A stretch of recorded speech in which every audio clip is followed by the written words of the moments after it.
Catfish Charlie says, "Come on, boss, I'm loaded up and ready to go. We need to get this show on the road. We got some pavement to cover." Man, come on, quit goofing off. Let's talk to these folks and get that over with, and then we need to hit the road.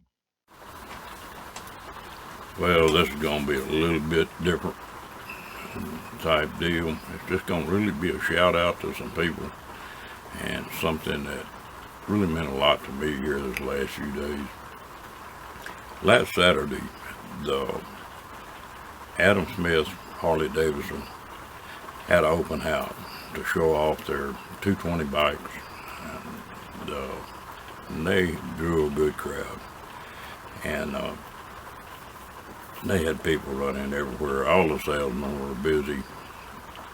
They sold quite a few bikes that afternoon, I think. Anyway, I took and rolled up there about 12 o'clock, and right before I went there, well, I stopped at a couple of restaurants to get something to eat, and all of them were just crowded. You're going to have to sit there and wait an hour to get in. So I just went on to the dealership and visited with some folks, and I don't know, about 2:30, my old belly button getting close to my backbone. It was time to go get something to eat. There was an IHOP just probably a block away from the dealership. So I crawled on the bike and rode up there and was about halfway through eating and got a phone call and answered it, and it was a little gal that did the paperwork at Adam Smith's, and she was nearly crying. She said, "Where you at?" I told her, and she said, "Are you all right?" I said, "Yeah, I'm fine. What's the matter?" Well, what had happened,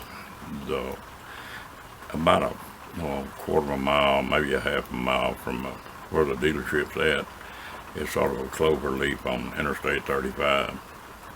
Somebody had come in there and said that there was a sidecar that was upside down, and it hit a guardrail, and they were giving CPR to the guy that was on it, and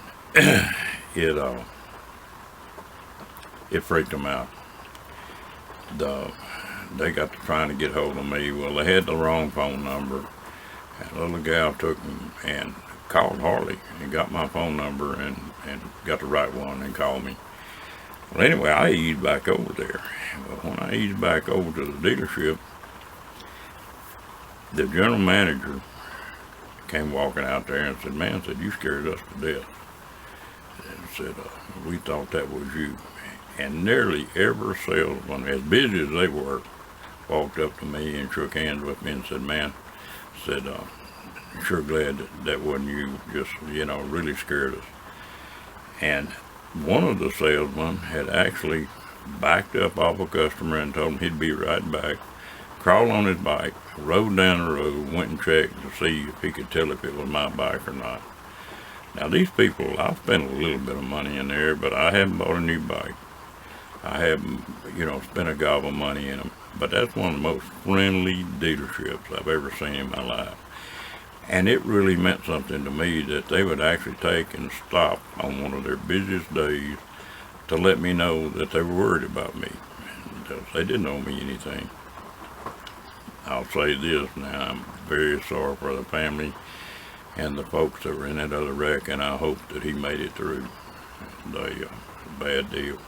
But I'd always heard about the camaraderie of the Harleys, all motorcycles really, but especially the Harleys, and how the guys would sort of stick together, guys and gals both. And this really brought it home to me. They really meant something to me. And you don't ever know what kind of deal will come up and show you that there's still some good folks in this old world. I just want to give a shout out again to Adam Smith, and I hope that if you're in that area and you need something, you can't find a friendlier dealership than that one. They sure have treated me right. I'm going to take and shut this down. This is going to be a short one, but I want to ask y'all to subscribe, hit that bell, the thumbs up, and we'll try something Give it a thumbs up. Bye.